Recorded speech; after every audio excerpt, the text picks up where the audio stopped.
a fearsome reputation. While the media often paints them as vindictive killers, they are in reality just animals acting on instinct, apex predators that should never be underestimated. Hi, I'm Hannah, and I have one rule.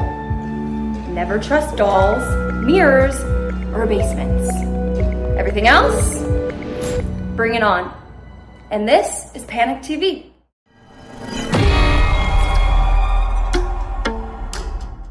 Imagine with me, if this and this had a horrifying baby raised by this. Yeah, that's a movie.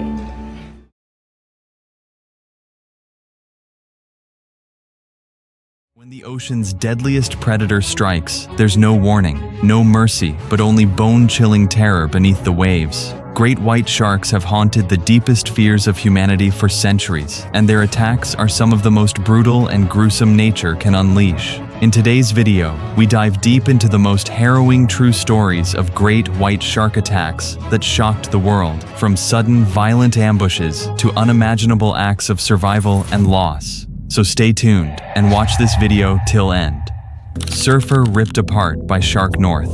Narrabeen in Sydney is now known for its surf culture and golden coastline, but back in 1935, the waters held a far darker reputation. That summer, beaches all along the coast were plagued by an unprecedented spike in shark attacks. No one could pinpoint the exact reason for the sudden rise in aggression, but swimmers and surfers alike were warned to stay out of the ocean. One particular great white shark had begun haunting the shoreline, attacking anyone who dared to enter its hunting ground. Yet, despite the warnings, many chose to ignore the danger, believing that such horrors couldn't possibly happen to them. Herbert McFarland was a 22-year-old rising star in his hometown. Known for his athleticism and charisma, he had earned a name for himself through football, but he was also someone who loved exploring new sports. On March 5, 1935, he decided to try surfing with his friend Colin Welsh at a beach about 45 minutes down the coast. When the two arrived, they were greeted by underwhelming surf conditions. The waves were weak and far from the shore, and with the tide coming in, it was clear that their chances of catching anything decent were fading quickly. Still, others had ventured into the water, trying to make the most of the day before sunset.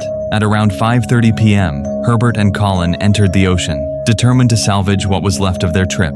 However, the tide had carved a deep trench into the sand below, an ominous hiding spot for a predator.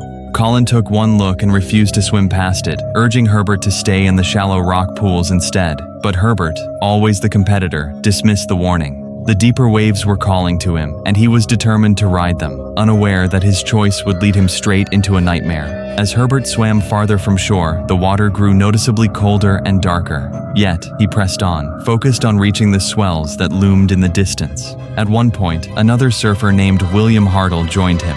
Together, they assessed the waves around 30 yards from shore. But even William, sensing the danger in the water, decided not to go any further. Herbert, on the other hand, was relentless. He continued paddling alone toward the southern end of the beach, seeking one last wave before calling it a day. About 100 yards out, Herbert was finally alone in the water. No other surfers had followed him that far. As he stood on his board, preparing to ride a smaller wave, something struck him hard, knocking him clean off the board and into the sea. At first, he assumed he'd hit a submerged rock, but reality came crashing down when searing pain tore through his leg. A massive 4-meter great white shark had clamped its jaws around his right leg and was thrashing him violently beneath the surface. Herbert's scream echoed across the water, his body writhing in agony as the shark's teeth shredded through flesh and muscle. It wasn't just biting, it was trying to swallow him. The predator's jaws moved upward, ripping more of his body with each shake. Desperate to survive, Herbert clawed at the shark's mouth, trying to pull his leg free, but the beast's grip was immovable. His efforts only resulted in more flesh being torn from his body. Thankfully, his cries were heard by other surfers nearby. William Hartle, still within sight, immediately began swimming toward him. Meanwhile, members of the local surf club on the beach sprang into action. Among them were John Barrett, Ken Harding, and Carl Reed, all 27 years old and complete strangers to Herbert. Yet they didn't hesitate. Despite the blood in the water and the looming threat of the shark returning, they dove in, determined to save the young man. John Barrett reached Herbert first. By then, Herbert was barely conscious, drifting on the surface, carried by the waves toward the shore. John grabbed him by the shoulders and began pulling him in, speaking to him softly, trying to keep him awake. "I can't breathe. Get me out," Herbert whispered, fading fast. John continued to drag him through the blood-filled surf until the others arrived and helped bring him to land. As they pulled Herbert from the water, a chilling sight met their eyes. The great white shark was following them. Drawn by the scent of blood, it lingered ominously just offshore. But realizing its prey had been taken, it turned and slipped back into the deep. If the rescuers had been any slower, there's no doubt the shark would have attacked again. Once on land, the group could see the extent of Herbert's injuries. His right leg had been shredded down to the bone. The skin was nearly gone, replaced by a mangled mess of torn muscle, and tried to slow the bleeding, clinging to the hope that they could keep him alive until the ambulance arrived. The emergency crew came as quickly as they could and loaded Herbert into the vehicle. But time was not on their side. The nearest hospital was miles away, and the coastal roads were narrow and congested. Despite their sirens, the ambulance was forced to crawl through traffic, precious seconds slipping away with every stalled vehicle. The hospital staff had already prepared an operating room, hoping to begin treatment the moment he arrived. But just minutes before they reached their destination, Herbert McFarland passed away. The news devastated the local community. Many had offered to donate blood, and people wept openly when they learned he hadn't made it. Surfers who had once braved the waves without hesitation now reconsidered their passion. Several veterans of the sport hung up their boards for good, unable to forget what they had seen that day. The horror of Herbert's injuries served as a chilling reminder of what lurked beneath the surface. Fishermen began scouring the coast in hopes of capturing the shark, believing that once it had tasted human blood, it would surely strike again. But no one ever found it. Though shark sightings were reported in the following weeks, the beast responsible for Herbert's death vanished without a trace. And for years after, every ripple in the deep water of Sydney served as a silent warning for people. Robert Bartle Bitten in Half Jurien Bay, a scenic coastal town approximately 275 kilometers north of Perth in Western Australia, is often praised for its pristine waters and breathtaking views. With family-friendly beaches, excellent fishing spots, and top-tier seafood restaurants, it's no surprise that the area draws in both tourists and locals in droves. But this beauty hides danger beneath the waves. The area is also home to about 21% of the total population of Australian sea lions, an endangered species. Their presence naturally attracts large predators, especially great white sharks. Locals are aware of the risks, especially divers and spear fishermen who frequent the deeper parts of the bay. Among them were Robert Bartle and his close friend, Lee Warner. On the morning of August 19, 1967, the two young men, both in their 20s and experienced divers, prepared for another day in the water. The sea that day was slightly cool and inviting, but the light swell disturbed the sandy seabed, reducing underwater visibility. Still, the day was full of promise. Many divers had already arrived, training for an upcoming spearfishing competition. Robert and Lee suited up in black neoprene wetsuits and readied their single rubber spear guns. With their gear secured, they paddled out on floats roughly 700 meters from the shore and began their dive. Beneath them lay the ocean floor, mostly barren, until they found a series of limestone ledges, ideal hiding spots for the large jewfish they were targeting. Lee remained at the surface to keep watch while Robert dove down to investigate. The deeper waters, however, proved fruitless. With no fish in sight, Robert began to ascend, hoping to try another location. From the murky depths, a massive, dark figure appeared, charging directly toward him. It was a great white shark, around 14 feet long, and it was heading straight for him. Frozen in place, Robert had no time to react. The shark lunged, clamping down on him with jaws powerful enough to break bones and tear flesh with ease. It bit down between his shoulder and hip, sending a cloud of red into the water as Robert's blood poured into the sea. He tried desperately to fight back, punching, struggling, but was no match for the 1,800-pound apex predator. The shark readjusted its grip and shook him violently, snapping his neck in the process. Within moments, Robert's body began to tear apart like a rag doll caught in the jaws of a beast. With one final, forceful shake, the shark ripped Robert's body in two, his upper torso remaining in its mouth while the rest was lost beneath the waves. Lee, horrified, watched the entire attack from the surface. Staring in shock, he saw his friend's lifeless upper half still clenched between the shark's teeth. Then the predator turned its focus on him. Circling just 3 meters below, the shark sized him up for its next attack. Desperate, Lee spotted Robert's floating spear gun nearby. He grabbed it and fired, aiming for the shark's eye in hopes of scaring it off. But panic had robbed him of precision, and the spear missed by inches. The great white continued circling, seemingly unfazed. But luck, or perhaps fate, intervened. The ropes attached to their floats and spear gun had entangled the shark, causing it to thrash in confusion and frustration. This gave Lee the opportunity he needed. Without hesitating, he began swimming backward toward the shore, never taking his eyes off the predator. After what felt like an eternity, he made it to land, gasping and bloodied but alive. Lee sprinted to their vehicle to call for help, but the keys were missing. In desperation, he found keys belonging to another diver still in the water, took the car, and drove 10 kilometers to a nearby fishing village.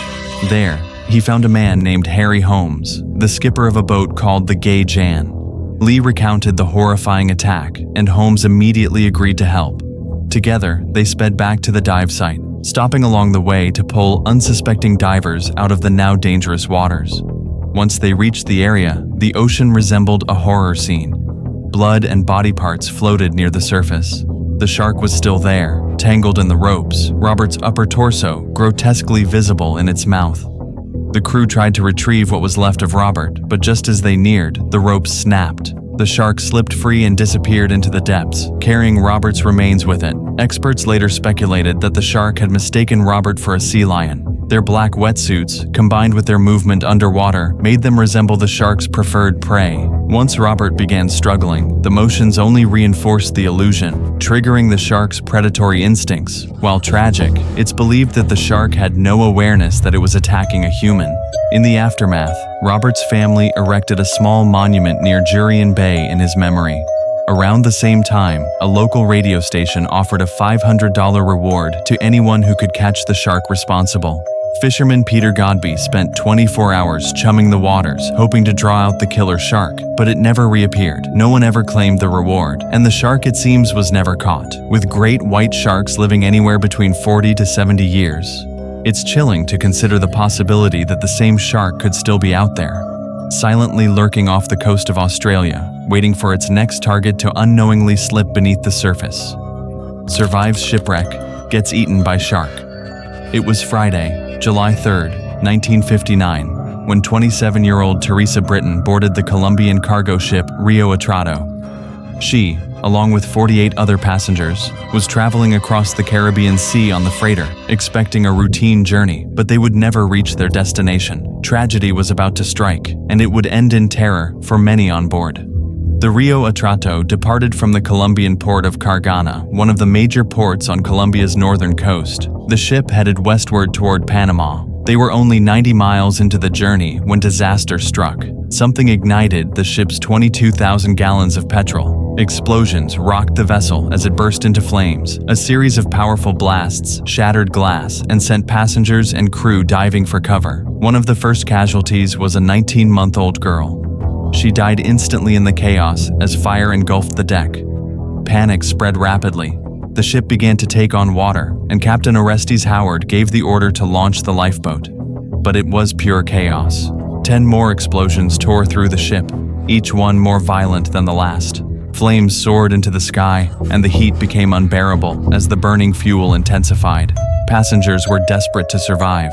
Some leapt into the sea, others clambered onto the lifeboat. Teresa Britton was one of the lucky few who managed to board it as the ship began to go down. Others grabbed anything that floated: debris, boxes, makeshift rafts, anything to stay above the surface of the open sea. As fire raged aboard the ship, the plume of smoke was spotted more than 10 miles away by another ship. The German freighter Essen, under the command of Captain Theodore Busch, was heading across the Caribbean toward Panama when the crew saw the flames. The fire rose so high it could be seen beyond the horizon. Captain Busch knew immediately that a ship was in distress and ordered full speed ahead to provide aid, but help was still hours away. Back at the wreck site, the survivors were fighting for their lives. Alfonso Piz, one of the crew, clung desperately to a floating box with 5 other men. The heat from the flames could still be felt on their faces, and the salty seawater stung their eyes.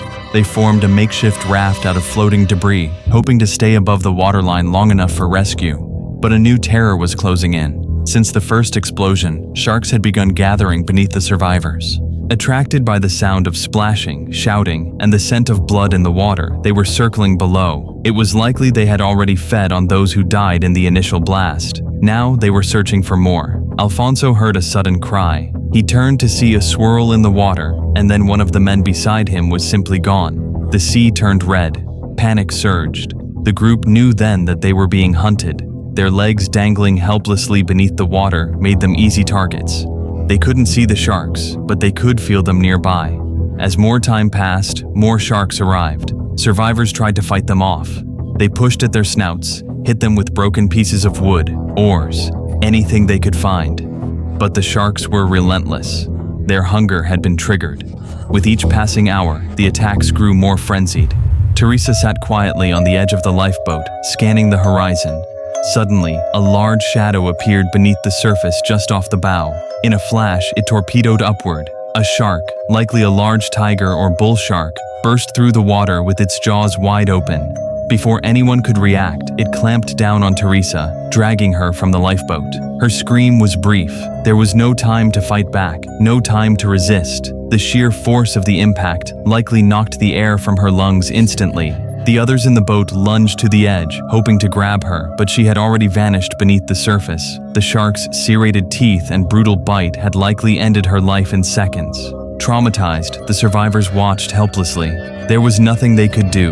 They could only wait and try to fend off further attacks as darkness began to fall. They had already seen 5 people die, 2 by shark attack, the rest in the explosion, including the infant girl. Every splash made them flinch. Every shadow below sent a chill of dread. Despite moving at full speed, it took the Essen 8 hours to reach the wreck site. By then, the Rio Atrato was nearly submerged. Fires were still burning on its deck. Oil had spilled from the ship, creating a slick that stretched for miles. Debris floated everywhere. Men clung to boxes and beams. Survivors huddled on a makeshift raft. The lifeboat was filled to capacity. Men, women, and children packed in tightly, shivering from shock and exposure. The Essen's crew quickly lowered a powered lifeboat and began pulling people from the water. 13 of the survivors needed immediate hospital treatment. 10 people were still missing, 7 passengers and 3 crew. It's unclear whether they went down with the ship or were lost to the sharks. They were never seen again. The survivors had endured nearly 11 hours of fear, pain, and grief. They had survived explosions, fire, hunger, dehydration, and, worst of all, sharks.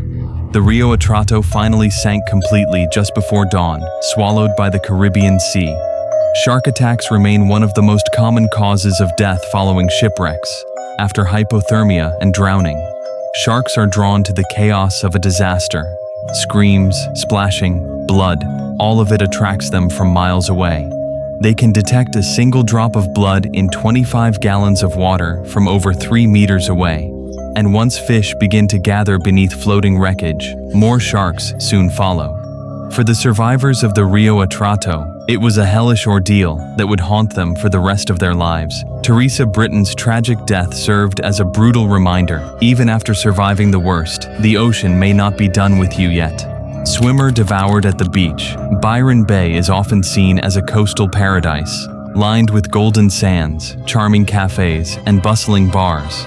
Its laid-back vibe and thriving beach culture attract millions of visitors annually, many of them drawn by the chance to swim, surf, and soak in the sun. The lighthouse perched at the far end of the bay marks the easternmost point of mainland Australia, a symbolic gateway to the ocean's boundless beauty and its dangers. Though shark attacks in the area are considered rare, the waters off Australia's coast are home to some of the world's deadliest marine predators. Sharks, particularly great whites, are known to frequent the region's shallows and biodiverse reefs, lured by ocean currents and abundant prey. Despite these lurking threats, Byron Bay maintains its status as a tourist hotspot. Before 2014, the last fatal shark attack there had occurred in 1993, but on September 9, 2014, the close-knit community would once again be rocked by tragedy. Paul Wilcox, a British expat from Warwickshire, England, had moved to Australia a decade earlier. He'd fully embraced the Australian lifestyle, settling in Byron Bay with his wife, Victoria. Together, they had built a peaceful and fulfilling life. Paul was a local business owner and an active member of the Byron Bay Swimming Club. Each morning, he swam in the ocean before starting his day. Even though he now lived on the other side of the world, he kept close ties with his parents, who lived in North Wales. They spoke every week. On Monday, September 8th, just one day before the tragedy, Paul had his final phone call with his mother. Joking about sharks in the area, Paul reassured her that in the 10 years he'd been swimming there, he had never seen one. He reminded her that shark attacks were incredibly rare, with only 3 reported in the past 12 years. As their call ended, his mother urged him to stay safe, telling him he was precious to her. His last words to her were, "I want a mom hug." Neither knew it would be the last time they would speak. The next morning began as usual.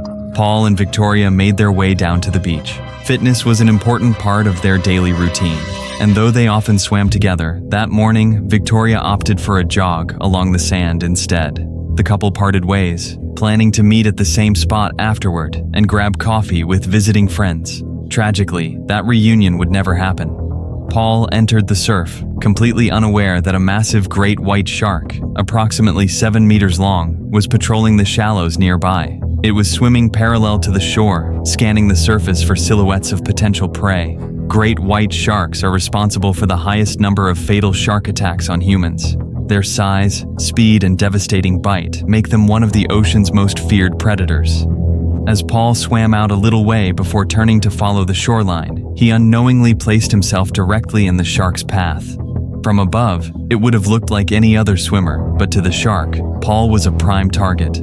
No one on shore noticed the dark shadow moving beneath the waves until it was far too late.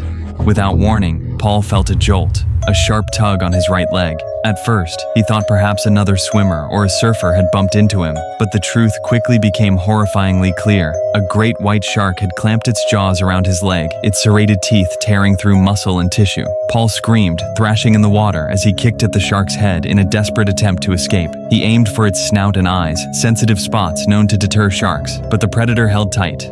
Blood gushed from the gaping wound as the shark dragged him beneath the surface. Somehow, Paul broke free, but he was severely injured and rapidly losing blood. As he tried to swim back to shore, the water around him turned crimson. The shark, sensing weakened prey, circled back. On the beach, Mark Hickey, a 52-year-old lawyer from Newcastle on holiday, noticed the commotion. At first, he thought he was seeing a clump of seaweed or perhaps a turtle tangled in the surf about 40 meters offshore.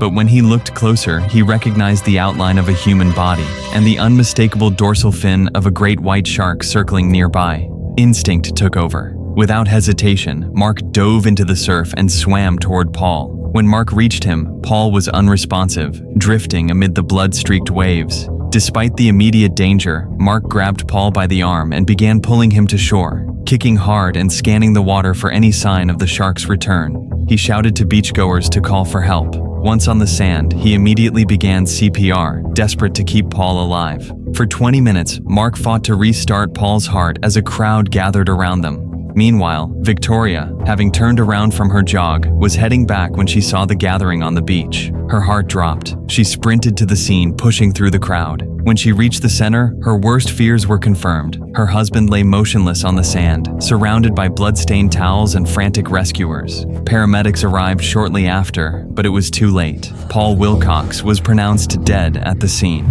The beach was immediately closed. Lifeguards launched an urgent search for the shark, which was soon spotted just offshore, its massive body clearly visible beneath the water's surface.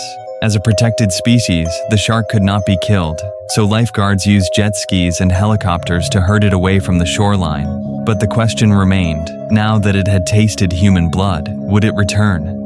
Victoria was taken to the hospital in a state of shock, sedated and comforted by her arriving family. Across the world in Wales, Paul's parents, Brian and Marie, received the devastating news. Marie was heartbroken, struggling to accept that she had spoken to her son just a day before his death. The only solace she could find was in knowing that Paul died quickly, and while doing something he loved.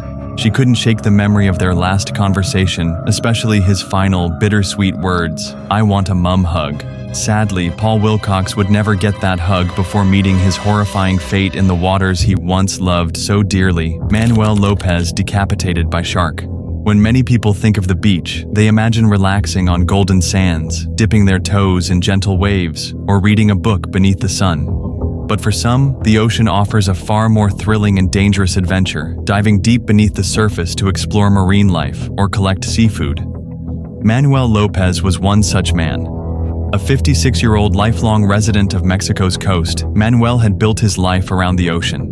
Proud of his heritage and deeply connected to his hometown, he had learned from an early age how to dive for mollusks like scallops and mussels, skills passed down from his fisherman father. Diving and fishing were not just pastimes for Manuel, they were his livelihood.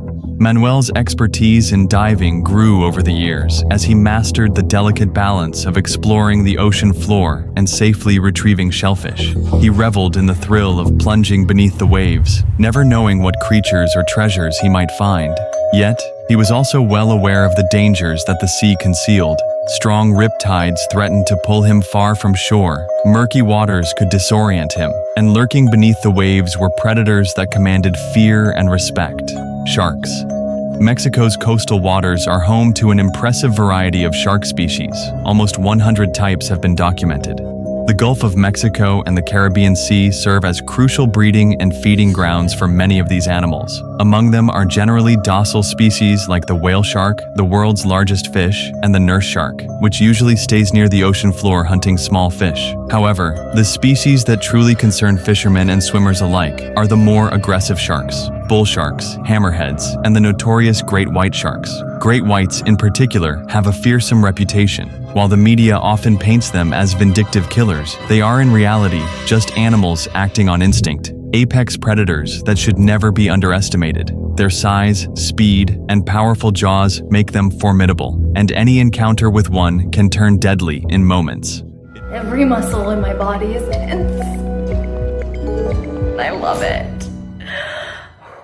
It was February 2023, the cusp of springtime along Mexico's coast. Manuel, like many local fishermen, was busy diving and fishing to earn money by selling his catch to restaurants. However, recent reports had warned of an unusual migration of sharks into the nearby waters. Many sharks, including great whites, were moving into the area to hunt and give birth, making the waters far more dangerous than usual. Fishermen were cautioned against entering the ocean, but the reality was harsh. Without work, many families struggled to survive. The Mexican government offered a small stipend of roughly $400 a year to fishermen during such closures, insufficient for most households. Despite the warnings, Manuel felt the pressing need to provide for his family. He decided to take the risk and return to diving for mollusks near San Jose Beach and Tobar Bay, areas where he had often found plentiful shellfish. On that day, Manuel wore a full gray diving suit and chose to dive without breathing equipment, holding his breath as he descended to depths of around 59 feet. His goal was to collect axe tripe, a mollusk similar to a scallop, which commanded a good price at market. At first, the dive went well. Manuel quickly gathered shellfish from the ocean floor, looking forward to the money his haul would bring. Alongside him was another fisherman, Jose Bernal, who also dove for mollusks, but had recently climbed back onto the boat to rest. While Manuel continued underwater, Jose noticed something unusual, a massive shape moving through the water near where Manuel was diving. As it approached, the shape's size became clear. It was an enormous shark, approximately 19 feet long. Panic gripped Jose as he realized the danger. He wanted desperately to warn Manuel, but feared re-entering the water with the shark so close. Unaware of the impending threat, Manuel eventually ran low on air and began ascending toward the surface. Suddenly, the shark burst out of the murky depths with terrifying speed, estimated at 35 miles per hour. In a single brutal bite, the great white separated Manuel's head and part of his shoulders from the rest of his body. The attack was swift and merciless. Jose witnessed the horrific event in disbelief, helpless to intervene. There was nothing he could do to save Manuel, who was clearly beyond help. After the attack, Jose returned to shore to alert authorities. Rescue teams searched the waters but found only remains. The tragedy sent shockwaves through the local community, which mourned the loss of a skilled and hardworking fisherman. While great white sharks are known to attack 5 to 10 humans worldwide each year, they usually take only a single exploratory bite before moving on. Humans are not their preferred prey. Their diet typically consists of seals, sea lions, dolphins, and turtles. However, on occasion, a shark may mistake a human swimmer or diver for its natural food, especially when seen from below or in low visibility conditions. The movement of a diver's limbs or their dark wetsuit can resemble that of a seal, triggering an attack. This unfortunate case was likely just bad luck. Manuel happened to be in the wrong place at the wrong time. The ocean is the domain of these incredible predators, and while they play a crucial role in marine ecosystems, their presence demands respect and caution from those who enter their world. Manuel's tragic death serves as a painful reminder of the risks involved and the importance of heeding warnings about shark activity. 2 weeks after Manuel's fatal attack, fishermen off the coast of Paredon, Colorado, a western Mexico town, spotted a large shark believed to be the same one responsible for Manuel's death. Despite efforts, authorities have been unable to capture or kill the shark. This massive predator remains at large, continuing to patrol the waters and posing a danger to anyone who might dive into the ocean unaware. Jonathan Lee swallowed whole. It was Sunday, September 8, 1991, a warm weekend day, when 19-year-old Jonathan Lee, a second-year student at Adelaide University in South Australia, set out for a dive with his friends. Jonathan hailed from One Tree Hill, a northeastern suburb of Adelaide, and like many of his peers, he looked forward to weekends as a time to escape the stress of lectures and explore the natural beauty surrounding the city. This particular weekend, Jonathan and his group decided to visit Allinga Beach, about 45 kilometers south of Adelaide, a favored spot known for its excellent diving conditions. The group hauled their dive gear into a small boat and headed out 350 meters offshore to a popular dive site known simply as the Drop-Off. Allinga Beach's golden sands gave way to intertidal rock flats and an offshore reef that plunged into the inky depths of the ocean. The reef was home to a vibrant underwater ecosystem. Colorful fish darted among coral clusters. Sea stars and sea urchins clung to the rocky surfaces, while groupers hid beneath ledges and inside dark caves. Snappers patrolled the waters, making their way to breeding grounds. These fish, some growing over 1.3 meters long and weighing as much as 20 kilograms, were a tempting target for predators. Where there were snappers, great white sharks often followed. This was a well-known fact among local divers. On this day, although the sky was clear and the air warm, the waters were murky. Churned-up silt from the seabed made visibility poor. The group was aware but hopeful for a safe dive. After anchoring, the divers prepared and one by one slipped quietly into the cool sea. Jonathan's mask was pulled firmly in place, and he checked his regulator before rolling backwards off the boat. As he sank beneath the surface, bubbles escaped his wetsuit, mixing with the salty water around him. The friends spread out across the reef, exploring the dazzling underwater world. Among the group was 30-year-old Dave Roberts, a more experienced diver. 20 minutes into the dive, 4 of the friends had surfaced and climbed back onto the boat, satisfied with their time underwater. Dave was still exploring when something caught his eye, a large, colorful rock protruding from the reef. He swam down for a closer look. Suddenly, an ominous sound rippled through the water, a booming rumble like thunder. Dave glanced upwards, expecting to see a boat speeding nearby, but the surface was calm. No vessel was in sight. His attention snapped back down to the reef, where a massive shadow was thrashing violently near the seabed. It was a great white shark, its powerful body arched as it shook its head side to side. Its tail stirred up a cloud of sand and silt, obscuring Dave's view. Then the water turned red. Blood poured into the murky water, staining the sea around the shark. Dave's heart hammered in his chest as realization dawned. The shark was not feeding on a fish, but something much larger. A terrible dread washed over him as he understood that one of his friends was under attack. Helpless, Dave had no weapon and no way to distract the predator. He took refuge behind the colorful rock he had been inspecting, barely daring to breathe as bubbles escaped his regulator. He clung tightly, peering over the rock, trying to stay out of sight. And then he saw it. Inside the shark's enormous jaws was Jonathan Lee. The young diver's body hung limp and lifeless as the shark moved powerfully past Dave, its cold, black eyes fixed ahead, unblinking. It didn't seem to notice Dave, who was mere feet away. The shark carried Jonathan like prey, dragging him into the depths. Desperate to survive and warn the others, Dave waited for the shark to disappear from sight before making a frantic dash for the surface. His legs ached fiercely from kicking, lactic acid burning in his muscles, but he propelled himself upwards, breaking through the water's surface, gasping for air. "Shark! Shark!" he screamed toward the boat. The 4 friends already on board sprang into action. 18-year-old Ben Peterson quickly hauled up the anchor and motored toward Dave. They pulled him aboard, wide-eyed and shaking with shock, but their horror was far from over. Floating in the water nearby were remnants of Jonathan's gear, a torn wetsuit, an oxygen tank with a severed air hose near the regulator, and a dorsal fin slicing the surface. The equipment was damaged, but the tank itself was untouched, proof of the violent nature of the attack. The remaining 3 divers who were still underwater had witnessed the horrifying scene too. They had seen the shark pin Jonathan to the seabed, shaking him violently side to side. The attack had been merciless and swift. Once it was over, they had no choice but to flee for their lives, racing back to the boat as fast as they could. Now, all 5 of them huddled on the boat, breathless and stunned by the tragedy that had unfolded just meters away. It could have been any of them.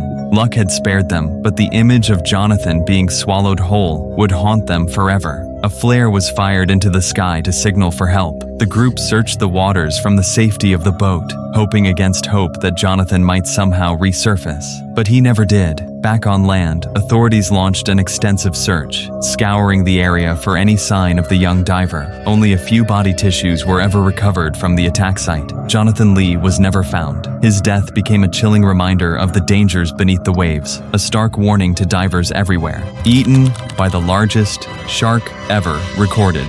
On December 19th, 1981, the California sky was heavy with overcast clouds, shrouding the coast in a gray, moody gloom. It wasn't a day that invited many to the beach, but for thrill seekers and surfers, storm swells meant only one thing: prime waves. Among them was 24-year-old Louis Archer Boren, a young man with an adventurous soul and an unshakable love for the ocean. While most of California remained tucked in on that cold Saturday morning, Louis was already up. He had planned a surf session with a friend at South Moss Beach, a rugged shoreline known for its reefs and big waves. After breakfast and a quick goodbye to his parents, he strapped his 5'4" yellow surfboard to the roof of his car and hit the road. The board's black bordered edges, when viewed from below, gave off a silhouette eerily similar to that of a seal, something Louis never thought twice about. He reached the beach early, before the scheduled meetup. The coastal air was thick with salt, the wind sharp. South Moss Beach looked deserted, except for the floating brown kelp beds that churned like sea serpents in the water. Waves climbed up to 15 feet, driven by the icy gusts. To Louis, the scene was perfect. Soon his friend arrived, and the two stood on the shore, wetsuits in hand, scanning the turbulent sea. They talked and laughed as they prepared to enter the cold Pacific. Both were experienced surfers, unfazed by the moodiness of the ocean. With a final glance between them, they paddled out into the open water. Out beyond the breaking surf, they waited, perched on their boards, toes pointed behind, eyes on the horizon. Wave after wave came. They caught a few rides, testing balance and flow, riding the rhythm of the sea like they'd done hundreds of times before. Hours passed. Eventually, as the morning bled into early afternoon, they decided to call it a day. They returned to the shore, shared lunch in the parking lot, and talked about life, the waves, and what the rest of the day might bring. But something tugged at Louis. As his friend prepared to leave, Louis hesitated. The waves were still rolling in strong. It felt wrong to walk away. Alone now, he suited up one last time. The shoreline was deserted. The sky was still grim. But the call of the sea was louder than caution. Louis paddled back out into the open water. Unbeknownst to him, a predator had been watching. Beneath the waves, an immense great white shark, measuring over 23 feet in length and weighing more than 4,000 pounds, moved with cold precision. It glided through the water like a submarine, nearly invisible in the dark depths, studying Louis's every move. The surfboard above mimicked the shape of a seal, and Louis, lying flat and paddling, gave the illusion of wounded prey. In seconds, the shark closed the distance. Without warning, the ocean erupted in violence. From below, the beast launched upwards with terrifying speed, thousands of pounds of muscle, teeth, and power driving toward the surface. Its jaws, nearly 18 inches wide, clamped onto Louis in a single bone-crushing bite.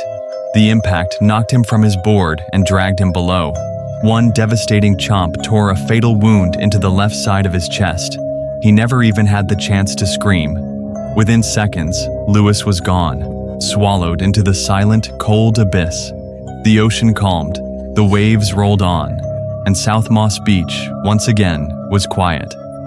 Great White Shark Eats boyfriend and girlfriend Roy Stoddard and Tamara McAllister were both 24 years old when they met while teaching at the same school in West Malibu, California. It didn't take long for the two to bond, drawn together by a shared love for adventure and the outdoors. Tamara was an intelligent and driven young woman, preparing for a career in public health with plans to work in Kenya as part of her master's degree. Roy, on the other hand, was an athletic, thrill-seeking outdoorsman.